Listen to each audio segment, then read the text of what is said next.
médicaments pour le rhume. Ouais. Va falloir faire du tri. C'est vrai? Bruno Toussaint est un ancien généraliste. Selon lui, ces médicaments seraient inefficaces, voire dangereux, à cause de leur composition.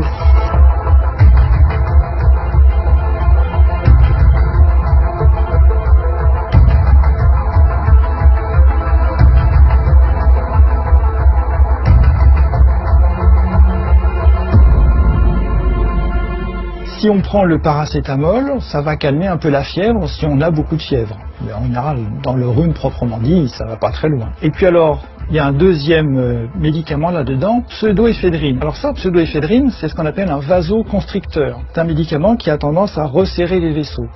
Alors ça diminue un peu les écoulements du nez et ça dégage un petit peu le nez. Ça fait pas des miracles, ça dure pas longtemps. Et puis surtout le problème bien sûr c'est que c'est pas spécifique du nez du tout. C'est un médicament en comprimé qui fait de l'effet sur l'ensemble du corps. Donc ça a tendance à augmenter la tension artérielle et ça peut resserrer d'autres vaisseaux que ceux du nez, par exemple ceux du cœur ou ceux du cerveau. Ces effets secondaires sont bien signalés sur les notices.